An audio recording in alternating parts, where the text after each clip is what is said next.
trecho de entrevista com Vossa Excelência Reverendíssimo Bispo Donald Sanborn. Canal original Roman Catholic Media. Tradução e legenda www.missacatolica.com.br. Pergunta: por que o Senhor volta sempre ao assunto da missa Unacum? Canal original do vídeo Roman Catholic Media. Tradução e legenda www.missacatolica.com.br. Apoie nosso primeiro documentário. A Santa Igreja Católica nunca errou, nem errará jamais. Mais informações www.missacatolica.com.br. E-mail missacatolica@protonmail.com.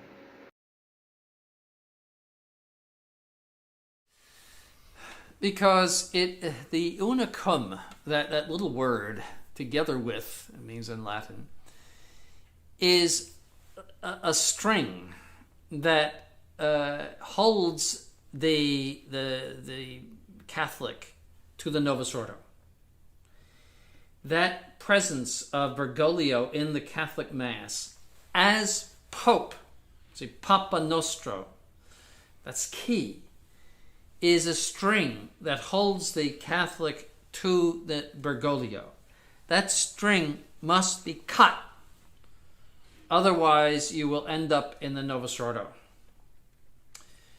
In order for a Mass to be Catholic, it must not only have a Catholic liturgy, that is a traditional Mass, or something that has been used and approved by the Church for centuries.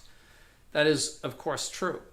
But it must also, to be Catholic, be offered in union with the Catholic hierarchy. Because the Mass is not merely a devotional service, a single devotional service, like the Stations of the Cross. It is an act of the whole mystical body. Ultimately, it is the act of Christ himself as head of the Church. So every Mass is in a way a single act of the Church, even though it is said all over the world and many times all over the world. It is a single act, together with the crucifixion and the Last Supper. Everything is in a single act, each in its own way. And so in order for that to be Catholic worship, it must be the act of the whole Church. And in order to be the act of the whole Church, it must be subject to and offered by a priest who is approved by the local hierarchy and ultimately by the Pope, and who offers the Mass in union with the Catholic hierarchy and ultimately the Pope. That's why those things are in the canon. And what is very important is not so much the word Francis, but Francis, our Pope, and so our bishop. See, if you were merely saying we're praying for Francis, you see that's a lot of them say that, SSPX, we're praying for Francis, that he come around, that he convert, like St. Paul, and say, well, that's fine that we pray for Francis. That's not the place to pray for Francis, but that's fine that we pray for him. And the Church prays for heretics in her liturgy, the conversion of heretics. But what comes after Francis is key. Papa Nostro. Oh, I think it comes before. Papa Nostro, and then Antistite Nostro, that means bishop. You are recognizing, that's a formal recognition of those people as Catholic hierarchy. Now, if they are false hierarchy, if they are false popes and false bishops, as we say, then to offer the Mass in union with a false hierarchy puts the Mass outside the Catholic Church. That is the problem, and people don't understand that. And I'm talking about convinced sedevacantists who go to that Mass, to the Unicum Mass, thinking, well, I disagree with it, but I can still go because it's a Catholic Mass and the priest, is in good conscience about it, and he doesn't mean to be in union with a false hierarchy, and he's a good priest, and he gives nice sermons, and the music is beautiful, and it's a nice church. This is typically the argument. and I don't want to go to the trouble of going many miles and going to Mass in a more humble circumstance, and where there are fewer people and there's no great music and the sermon might not be as good, etc. I've heard this argument.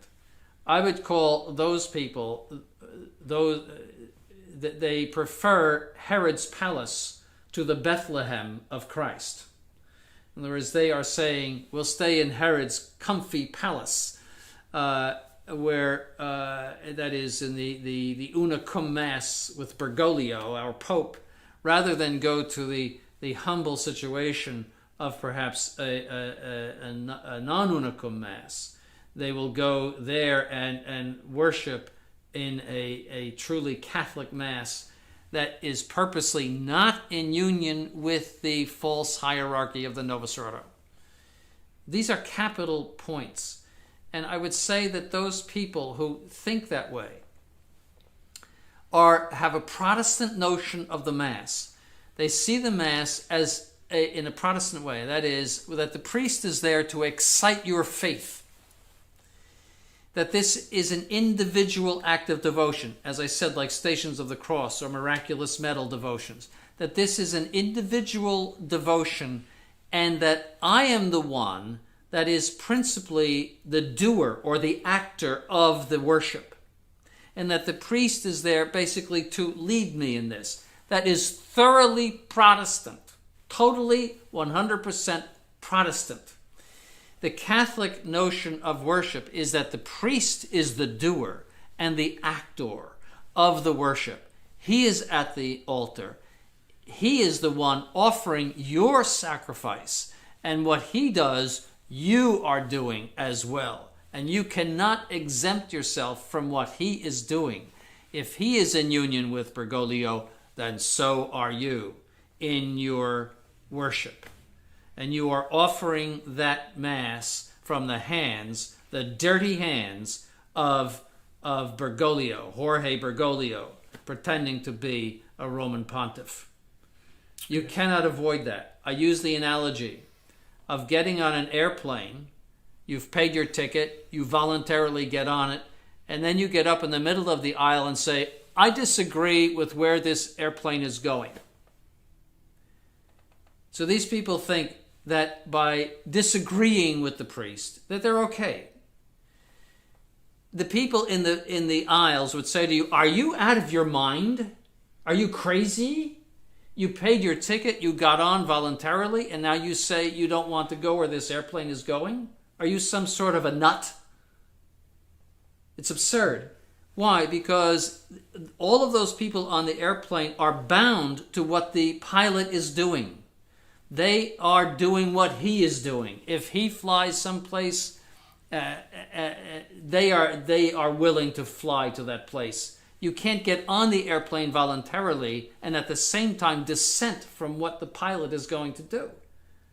See, so the same thing is true of worship. You cannot get into the pew and actively participate in an Una Cum Mass and say, well, I'm not Una Cum. It's impossible. In the mind, that's impossible. You're assenting and dissenting at the same time. It's impossible to do those two things. So, but if you have a Protestant mentality, you can say, well, it doesn't matter what he's doing. He's exciting my faith. And, Bishop Williamson said this. There was a woman, a famous speech that he gave in Connecticut a few years ago. A woman said, I can't, for some reason, always get to the traditional Mass, and can I go to the new Mass? And he said, whatever nurtures your faith, whatever nourishes your faith.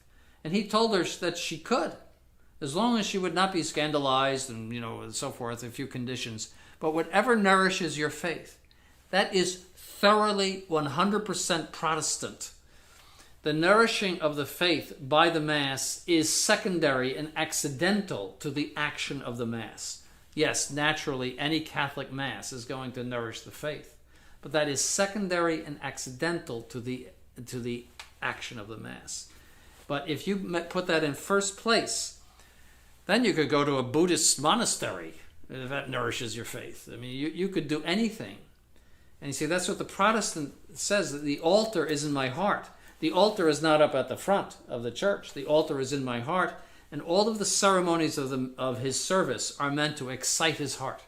See, it's Protestant. And I have noticed maybe the problem on the part of the lay people is that they do not understand the difference between something which is subjectively correct and something that is objectively wrong or correct. And they say, if the mass is valid and the priest means well, there's a subjective intention of the priest, I can go to that mass no matter how it's off, no matter if it is una cum or not. So again, the subjective intentions of the priest plus the validity of the rite. Yes, that's the only thing that they consider. Yes. We live in an age of subjectivism, and people should understand that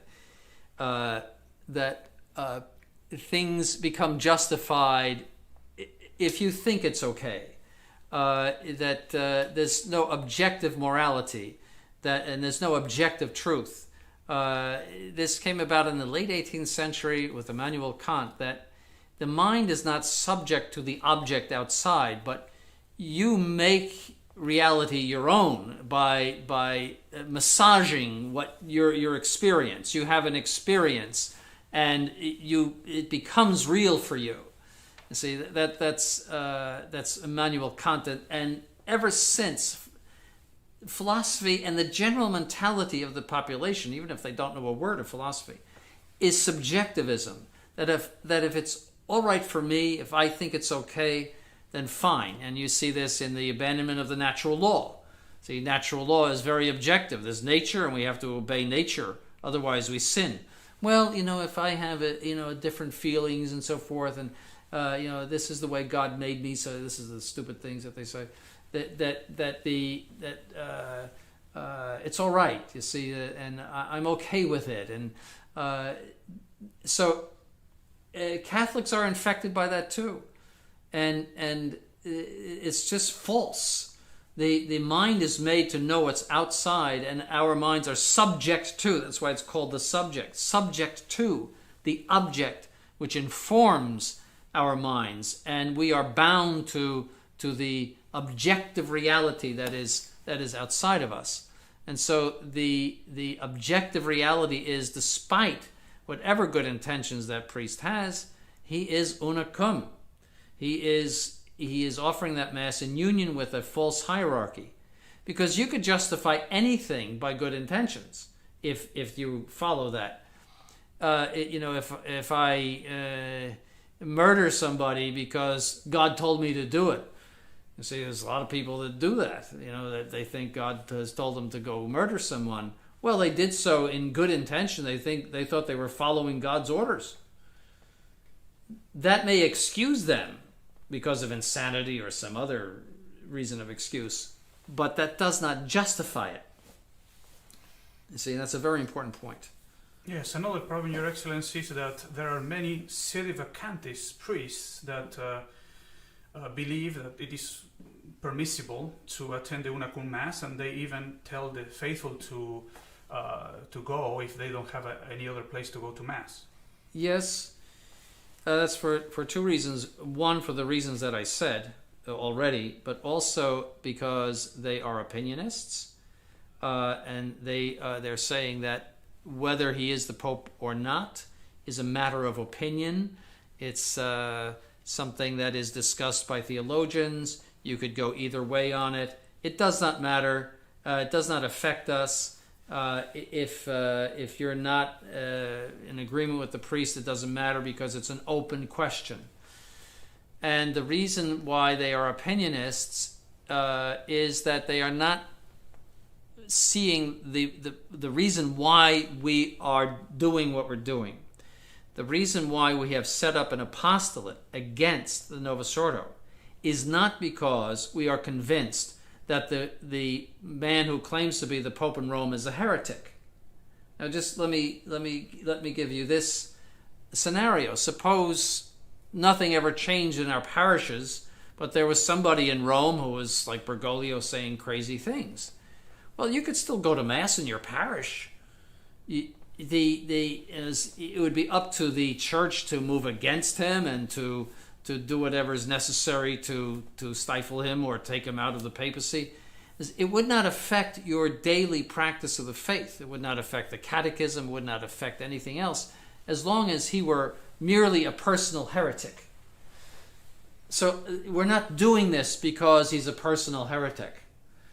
We are doing this because he is forcing upon the Catholic Church a false religion. All of these Novus Ordo popes, not just Bergoglio, but all of these Novus Ordo popes are forcing this upon the Catholic Church so that I cannot find any more the Catholic faith in my local parish.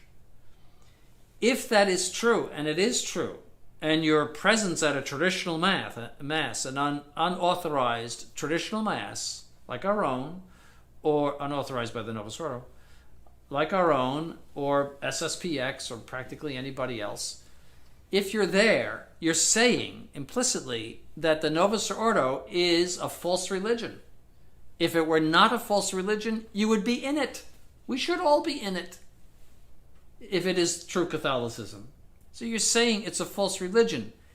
Therefore, you're saying that the authority, the supposed authority of the Catholic Church, has changed the Catholic religion into something false that cannot be practiced by Catholics.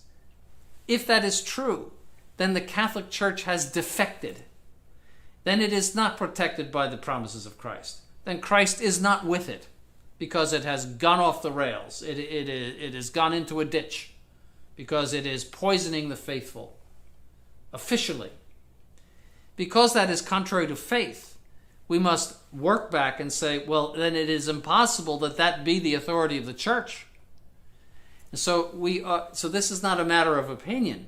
This is an absolute certitude demanded by faith itself to say that these people are not the authority of the Church. Otherwise, we become logically bound to deny the indefectibility of the Church. So the priests, the traditional and sedevacantist priests who are telling people to go to the Unicum Mass, don't understand that. They are approaching it only from the point of view of whether this man is a personal heretic or not. And they're opinionists, so there is a matter of opinion. The Pope issue is a matter of opinion. It is not a matter of opinion. It is an absolute condition of our Catholicism that not only that we profess the Catholic faith, but also that we be subject to the Catholic hierarchy. And to be subject to the Catholic hierarchy means that we cannot be subject to a false hierarchy. So this concerns not some mere little problem of theological, speculation. This concerns our Roman Catholicism, our fidelity to the Catholic Church. And so it is not something that we can go either way on and be open about. So the priests that accept and even allow the faithful to go to the Unicum Mass, and also the faithful themselves that go to the Unicum Mass, they are actually being scandalous. It's a serious scandal to the faith. Yes, that's another aspect about it. Let's say I'm a sedevacantist, but the only Mass that I feel is available to me is an Unicum Mass. When you walk in there and actively participate, not as if you're just going for a funeral or a wedding, where you sit in the back, but actively participate as your worship of God, you are making the statement to any reasonable person that you are unicum, and that you agree with the idea of recognize and resist, which is a pernicious doctrine that is contrary to Catholic faith and practice. And that is the whole principle that SSPX works on, that we are able to flout the laws of the Novus Ordo, to completely ignore them, to act as if they don't exist, to do whatever we please, but at the same time say, we are submitted to the Pope because we recognize him, we have his picture up, we put his name in the canon. That's just a sham of recognition of the Pope. That's a sham. It's phony. And you are giving consent to that by walking in and actively participating in that. You are also seriously scandalizing your children and your family by doing that, because they are going to grow up confused They are going to see the hypocrisy of it as they get older. Children see clearly hypocrisy. They don't make all of the subtle distinctions that adults sometimes make in order to justify their immorality. They see things clearly. They will. What you're doing is sending a message to them that you can act against your conscience, and that is very serious, very, very serious. And I think you will be judged for that. All right, Your Excellency, one more question about this. Basically, a message. Which message do you have for those who do not have a mass that is not unacum to go to? So, what do you think? Do you say to them? I would say a number of things. Make every effort possible to go to the non-unacum mass, even if it's only a few times a year. They might have to travel a long way in order to find one. So at least they could do that. They should avoid absolutely the unacum mass. They could move if possible. I know that's not possible for a lot of people, but they move to centers where they can practice their faith. I always say to people, if the water dried up where you live, wouldn't you move away? Wouldn't you go into a place where there is water? And of course the answer is yes. Well, the Catholic Mass and the Catholic faith is far more important than the water that you drink, because your body is going to die, but your soul will go on forever, and you need the water of the true Mass, the true sacraments, true doctrine, etc. And a Mass and an apostolate and priests who are Bergoglio free, and not some organization that is looking toward approval, looking constantly for approval from the Novus Ordo. So that's what I and if all else fails, well, now we are streaming our Catholic Mass. The beauty of God's mercy is that you can obtain the same graces by desire if you have an obstacle to the fact. In other words, if you cannot get to Mass, the desire to go to Mass, people make spiritual communions. That this desire is a substitute in God's eyes for the graces that you would receive by being there physically. Because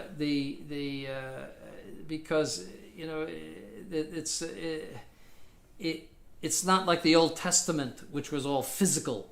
It's the religion. The New Testament is the religion of the Spirit, and St. Paul is very clear about that.